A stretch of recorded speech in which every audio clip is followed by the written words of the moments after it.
한국에서 코로나가 처음 시작될 때 대구 신천지 집단이 굉장한 그 집단에서 2,000명 이상의 엄청난 확진자들이 나왔다는 사실 여러분 기억하시죠?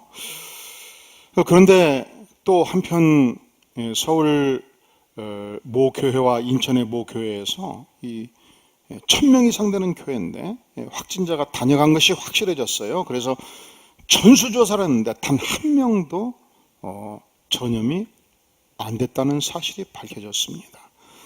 이것은 오늘날 정부가 대교회 정책을 세우는 데 있어서 구태여 예배를 폐쇄하도록 하는 것이 정당하지 못하다는 사실을 규명하게 된 결과가 되었고, 또 이번 수도권 확진 상태에 있어서도 예배를 방역만 철저히 하면 예배는 보장하겠다는 것이 정부의 기본 정책인 것으로 바꾸어진 것입니다.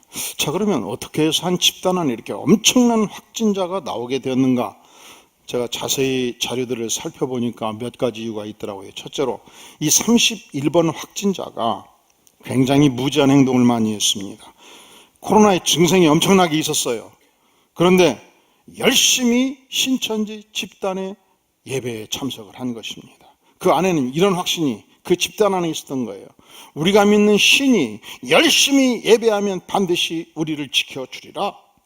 저들은 우리같이 의자를 가지고 있지 않았습니다. 전체가 의자가 없어요. 방석인데 방석에 혼자 앉으면 딱 맞는 방석. 그래서 앞뒤로 양옆으로 어깨가 서로 달 만큼 그 좁은 공간에 엄청나게 많은 신도들이 있었습니다. 또 여러분, 이단을 무시하지 마세요. 저들은 찬양을 할 때 뜨겁게 찬양을 했습니다. 저들은 통성기도를 해도 외침기도를 엄청나게 열심히 했습니다. 그러니까 이 좁은 공간에서 많은 피말이 움직이게 되었죠. 또 이 31호 함자가 대구 시내를 마음껏 활보를 했습니다. 차 마시고 식사하고 또 숙박업소에 드나들고 그리고 교통사고가 나서 입원을 하게 되었는데, 의료진이 3차례에 걸쳐서 모든 증상들이 코로나의 증상을 보였기 때문에 검진을 권유를 했으나 나는 걸릴 리가 없다. 검진을 거절을 한 것입니다. 두 번째, 이 신천지 집단 전체에 어떤 은폐 전략이 있었습니다. 그 지역에 가까운 곳에 한마음 아파트가 있는데 이 아파트는 여성들만 받는 아파트였습니다. 142명의 주민 중에서 66%, 94명이 놀랍게도 신천지 신도들이었습니다. 이 아파트에 집단 감염 현상이 일어났고 그곳에 많은 간호사들이 살고 있었습니다. 그런데 이것을 은폐하고자 시도한 것입니다. 세 번째, 저들은 국가가 방역을 검진하기 위해서 신천지 본부에 신도 명단을 여러 차례 요청했으나 인권 침해라는 이유로 거부를 했습니다. 마지막에 어쩔 수 없이 제출을 했을 때 10만 명을 제출했는데 그 중에 5만 명이 주민등록번호가 틀렸다는 것입니다. 집회 장소 757곳을 누락하고 신고를 했습니다. 자, 신천지 안에 모략의 이론이 있어요. 우리 집단을 보호하기 위해서, 한 사람을 그 집단으로 끌어들이기 위해서, 전도하기 위해서 아무리 거짓말해도 죄가 되지 않는다는 거예요. 모략을 펼쳐도 그것은 그들의 신이 인정해 준다는 거예요. 그 안에 위장정실이 있었습니다. 그 안에 거짓말이 있었고 수많은 속임수가 있었습니다. 그러니까 신천지가 왜 이단인가? 첫째로 이 모략의 이론, 위장 전술 자체가 하나님께서 기뻐하시지 않습니다. 두 번째로 저들은 성경을 자의적으로 해석을 합니다. 사사로이 해석을 합니다. 엉터리로 해석합니다. 그들의 유리열대로 아전인수격으로 해석을 합니다.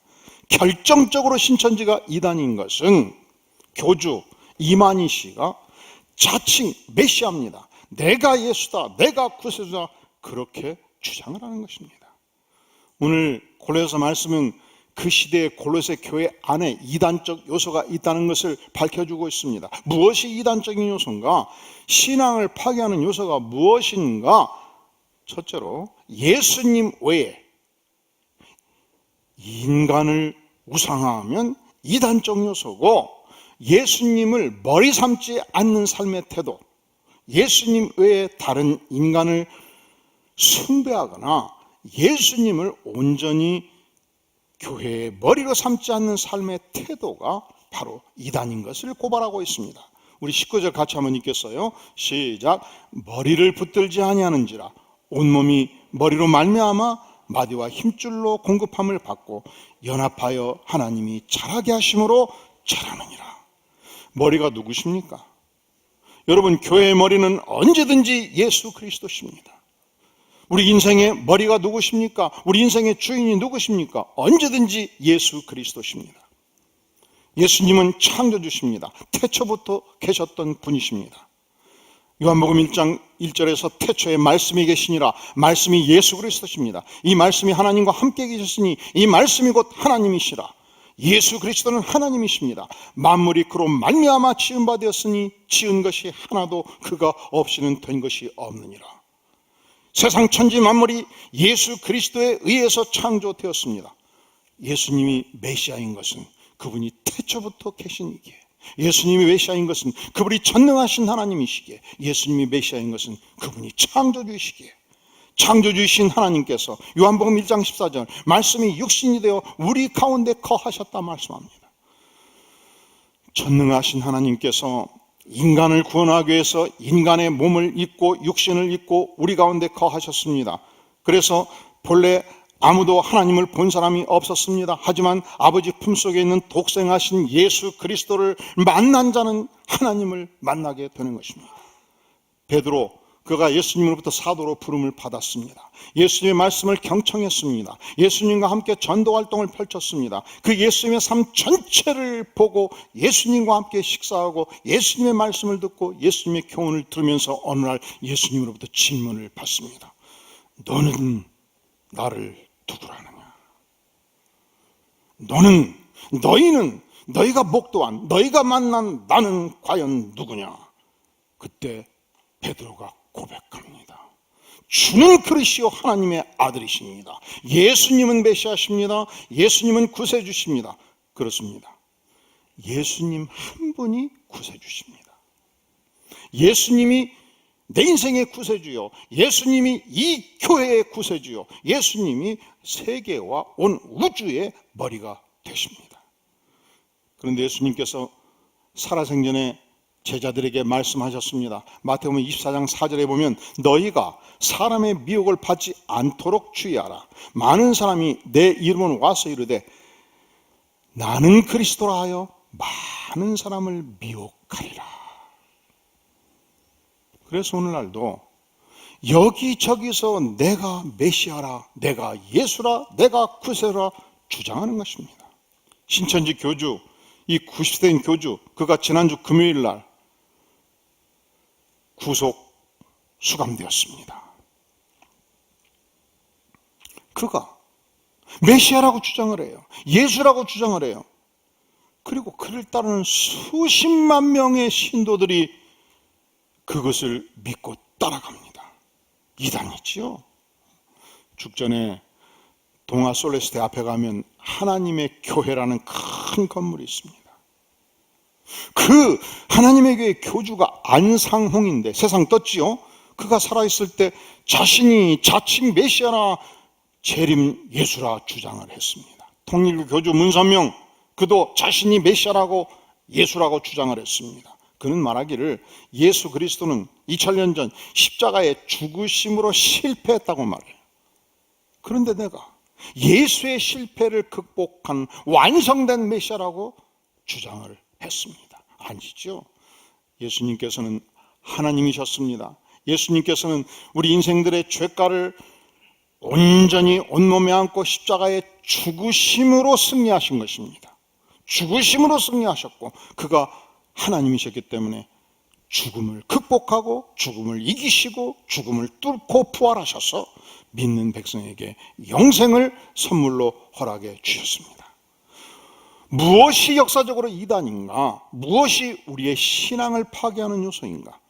예수 그리스도를 메시아로 고백하지 아니할 때, 예수 그리스도를 인생의 머리로 붙들지 아니할 때, 예수 그리스도의 사람을 교주로 섬길 때, 예수 그리스도의 세상을, 물질을 명예를 메시아로 섬길 때, 그때 그것이 신앙의 방해 요소가 되는 것이며 이단적 삶을 살게 되는 것입니다. 무엇이 오늘의 이 시대의 이단인가? 무엇이 우리의 신앙을 파괴하는 요소인가? 두 번째, 율법주의가 있습니다. 우리 다 함께 16절, 17절 같이 읽어볼까요?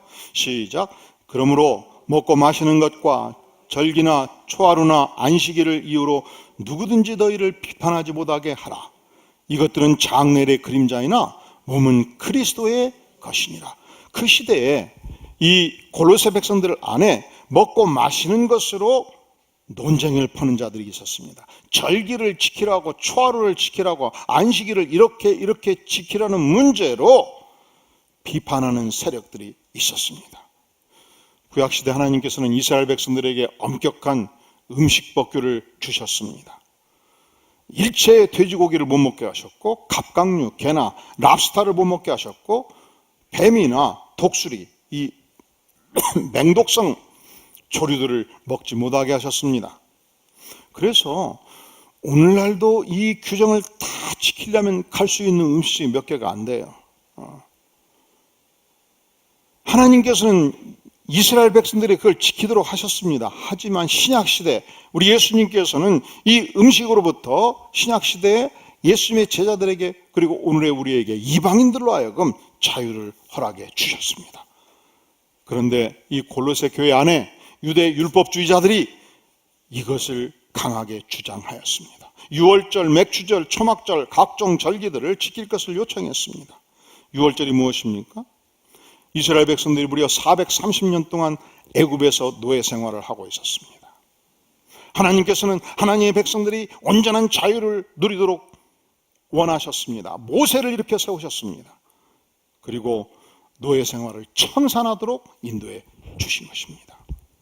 이 이스라엘 백성들이 문지방에 어린 양의 피를 바르면 하나님께서 그 집의 장자는 살려 두시기로 약속하셨고, 그래서 유월절 전날 밤 모든 이스라엘 백성들이 양을 갈라서 피를 문지방에 바른 것입니다. 하지만 애굽의 백성들은 그날 밤 모든 창자들이 죽임을 당하게 된 것이죠. 여기에 애굽의 황제가 무릎을 꿇었습니다. 방법이 없다. 여호와의 능력 앞에 방법이 없다. 너희는 자유다.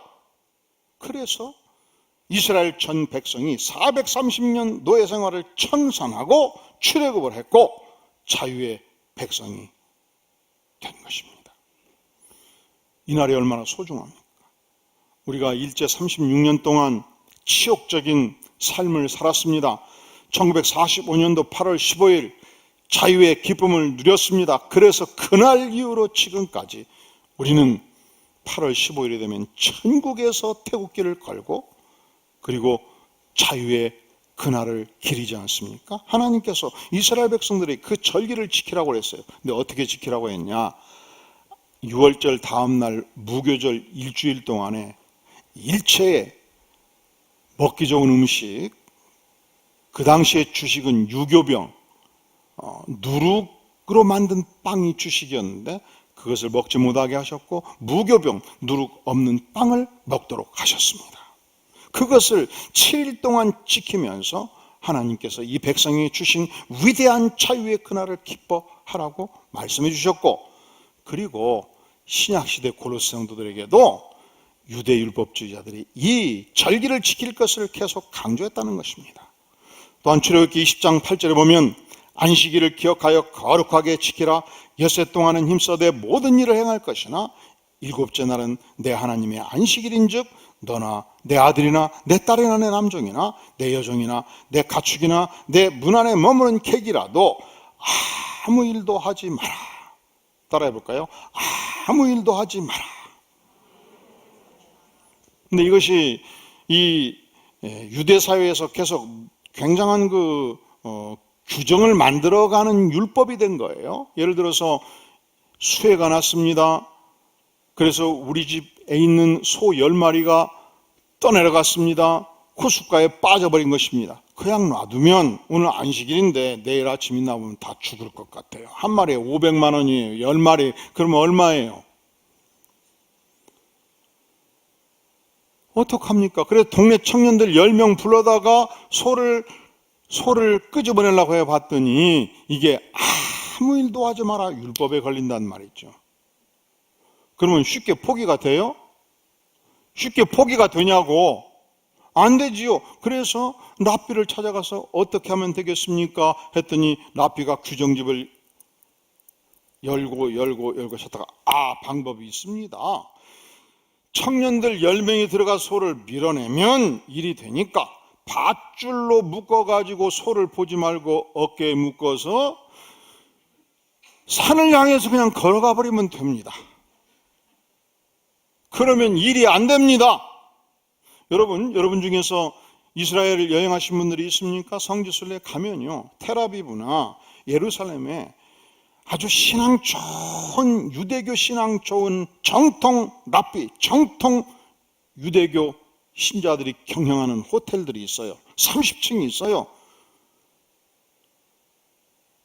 그런데 안식일이 되면은 엘리베이터를 누르면 안 먹습니다. 그러면은 30층 호텔로 객실을 잡아두면 어떻게 해야 돼요? 엘리베이터를 누르면 안 먹어요. 어떻게 해야 되냐고? 운동해보라, 그냥 30층 걸어서. 그럴 필요가 없어요. 아마 랍비가 규정을 만들어 준 것 같아요. 사람이 누르면 일을 시키는 것이다. 그런 거로 누르면 먹지 않도록 해라. 워커블 하지 않도록 해줘라. 그 대신 자동으로 1층, 3층, 5층 24시간 돌려버려라. 그렇게 돼 있어요. 이렇게 이 율법을 지키기 위해서 부진장히 노력을 해요. 우리 예수님께서 안식일이 되었습니다. 회당에 들어가셨습니다. 말씀을 증거하셨습니다. 그때 예수님을 추적하던 바리새인들이 예수님을 체포해서 잡아 죽이려고 결심을 했는데 드디어 때가 왔다고 생각한 거예요. 왜냐하면 그 회당 안에 한편손 마른 자가 예배를 드리고 있었습니다. 예수님은 자비로우십니다. 예수님은 은혜로우십니다. 예수님은 병자를 고칠 능력이 있습니다. 틀림없이 예수님의 성격상 이 자를 고칠 것이다. 그런데 안식일이었습니다. 고치면 의료 행위를 하는 것입니다. 체포할 수 있습니다. 사형 언도를 내릴 수 있습니다. 저들은 길길이 날뛰면서 예수님의 책을 잡고 있었습니다. 그때 예수님은 어떻게 하셨을까요? 내가 하루만 참자 내일 고치자 했을까요? 아닙니다. 예수님은 눈 하나 깜짝하지 않았습니다.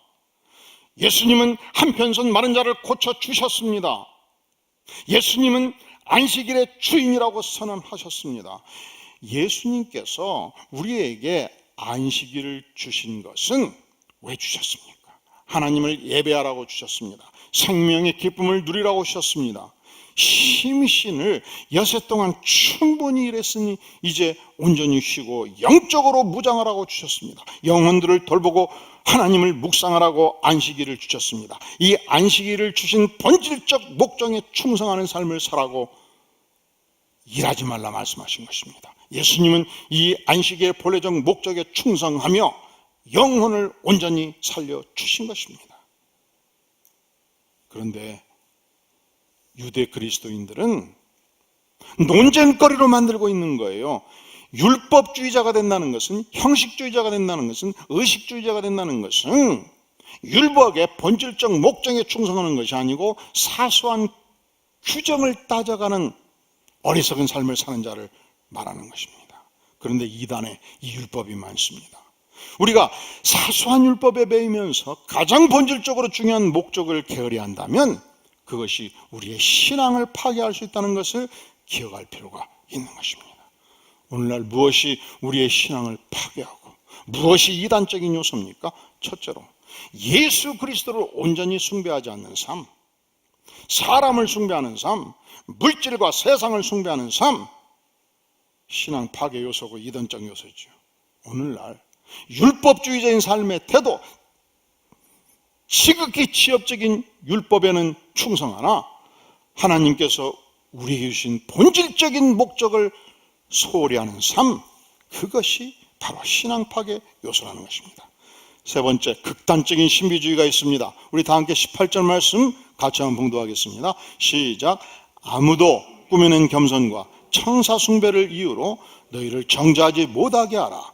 그가 그 본 것을 의지하여 그 육신의 생각을 따라 헛되이 과장하고. 그 시대 골로새 교회 안에 천사 숭배하는 자들이 있었습니다. 그 교회 안에 18절 중단, 그가 그 무엇을 의지하여, 그 무엇, 본 것을 의지한다는 거예요. 본 것을 사모한다는 거예요. 저녁에 열심히 기도하고 잠자리에 들면서 하나님 오늘 또 꿈속에서 만나 주시옵소서, 하나님 깨우쳐 주시옵소서. 그래서 꿈속에서 휘황찬란한 천사도 봅니다. 예수님도 직접 만납니다. 하나님과 대화도 합니다. 그리고 그날 밤 또 교회 와서 열심히 기도합니다. 기도할 때에 십자가 옆에 불빛 반짝반짝한 걸 봅니다.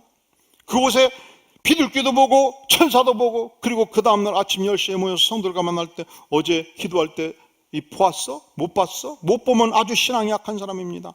꿈속에서 뭘 봤어? 못 봤으면 신앙이 이상한 사람입니다. 여러분, 무엇을 많이 본 것을 얘기하는 사람이 굉장히 뜨거운 신앙을 가졌다고 착각하지 마세요. 잘못된 것입니다.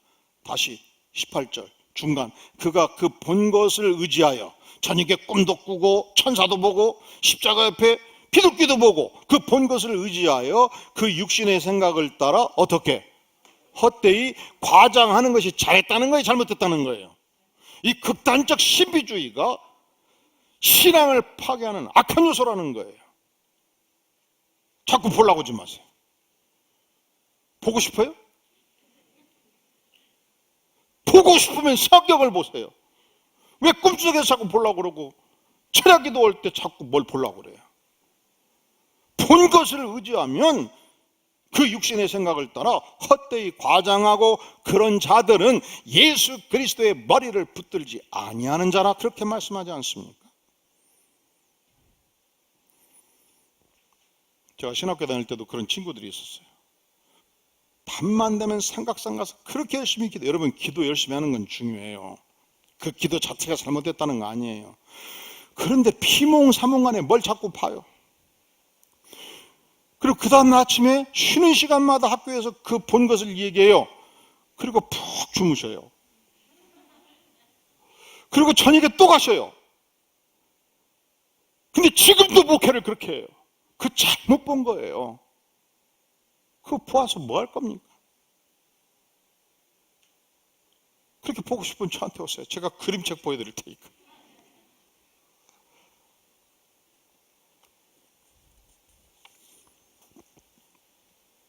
그리고 때로 그런 사람이 있을 때 동조하지 마시고 기도해 주시기를 바랍니다. 저분이 자꾸 보는 것을 포기하고 하나님의 말씀을 보도록 도와주시옵소서.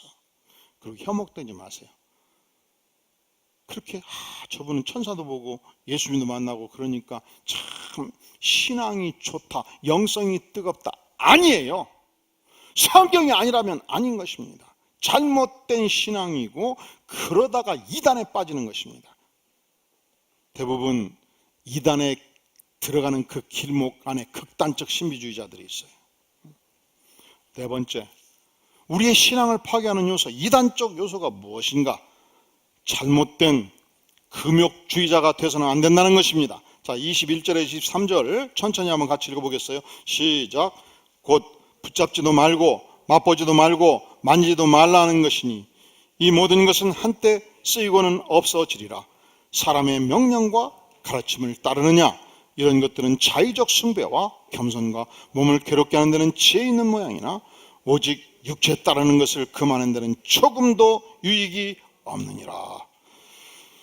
아멘. 우리가 영성이 저조할 때, 우리가 심령이 컬컬할 때, 우리 안에 죄성이 있을 때, 우리가 하루 이틀 금식하며 하나님께 나아가 기도하는 것은 소중한 일입니다.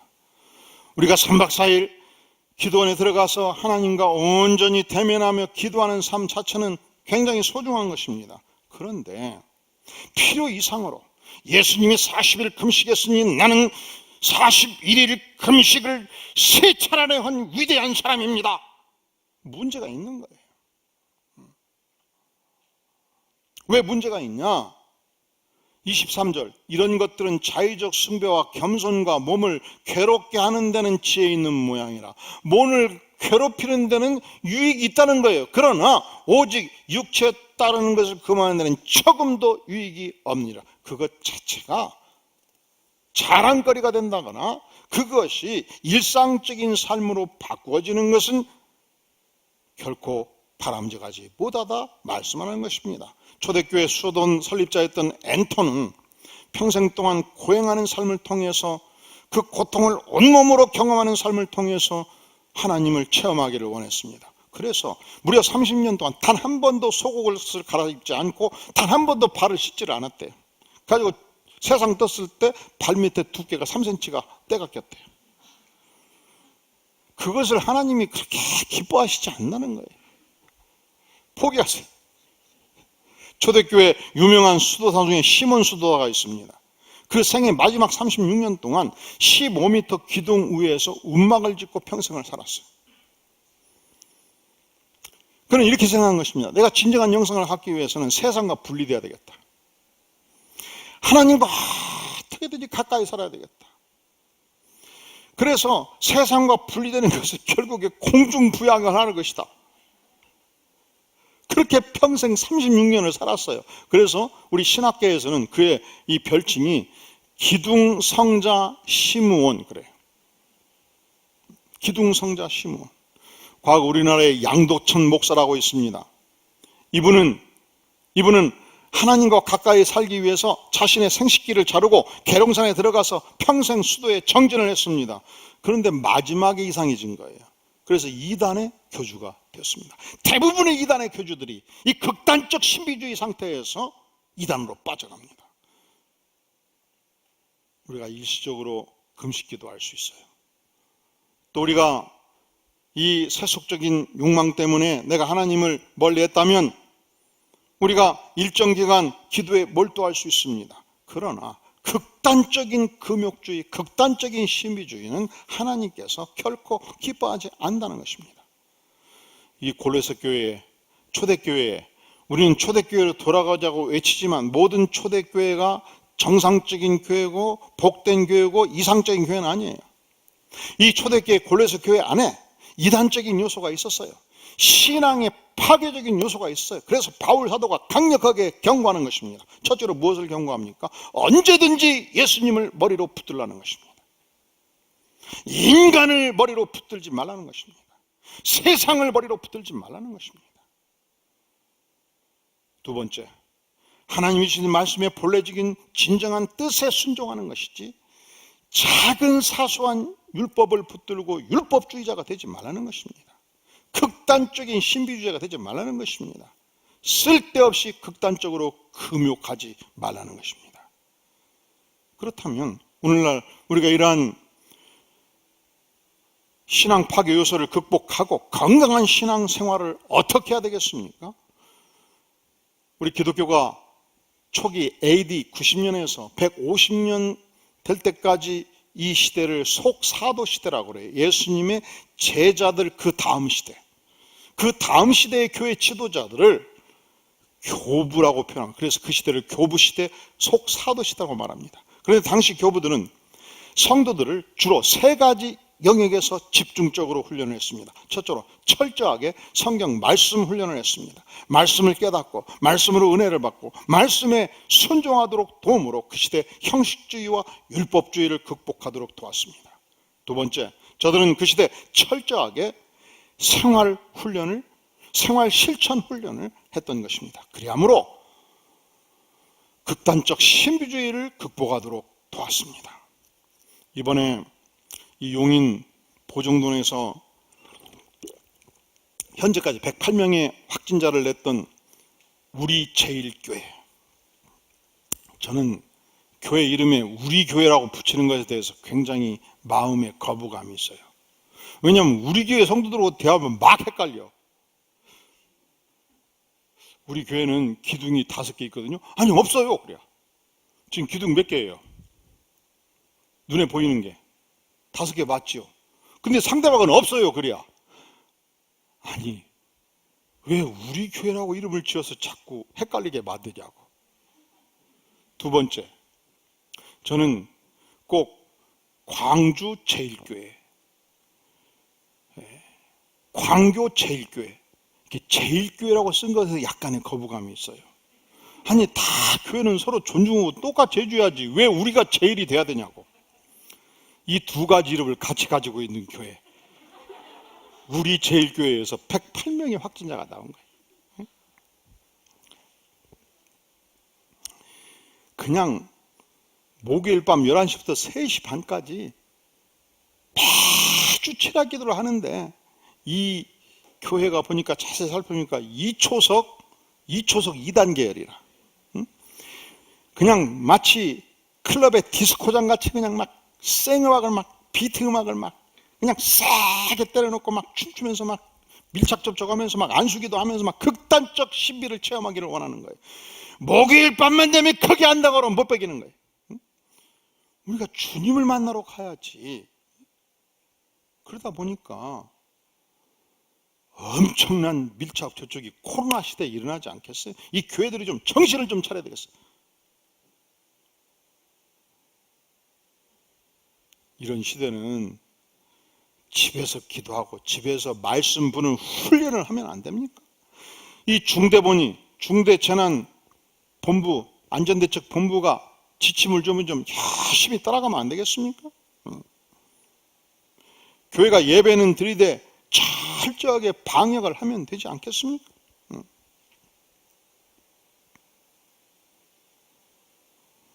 그런데 이걸 소홀히 하다 보니까 여기저기서 30명, 50명, 100명씩 막 교회에서 터져 나오니까 얼마나 세상을 향해서 우리가 어렵습니까? 그런데 초대교회 교부들이 단지 말씀으로 무장할 뿐만 아니라 이 말씀이 삶 전체의 체현이 되도록 생활 훈련을 했고, 마지막 세 번째, 저들이 철저히 기도로 무장하는 영성 훈련을 통해서 신비주의를 극복하도록 도왔던 것입니다.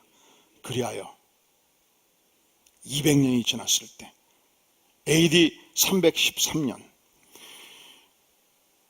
콘스탄티누스 황제는 밀라노 칙령을 통해서 기독교가 로마가 통치하는 모든 지역에 자유롭게 예배하는 종교로 공인을 하게 된 것입니다. 오늘날 우리가 이 위대한 하나님 말씀에 의지해서 율법주의, 신부주의, 금욕주의에 빠지지 않고 성숙한 그리스도인으로 온전히 여러분들이 자라갈 수 있기를 주의 이름으로 축원합니다. 기도하겠습니다. 영광의 주님, 그렇습니다. 오늘의 시대 우리가 하나님의 말씀으로 무장해서 참된 삶과 영성으로 무장해서 예수 그리스도를 바로 알고 섬기는 복된 신앙생활을 할 수 있도록 전능자 하나님 함께하여 주시옵소서. 십자가에 피 흘려 죽기까지 우리를 사랑하신 예수 그리스도의 보혈로 무장해서 주님을 사랑하고 주님을 섬기고 주님을 증거하는 복된 삶을 살아가도록 은혜를 베풀어 주시옵소서. 예수님의 이름으로 간절히 기도하옵나이다. 아멘.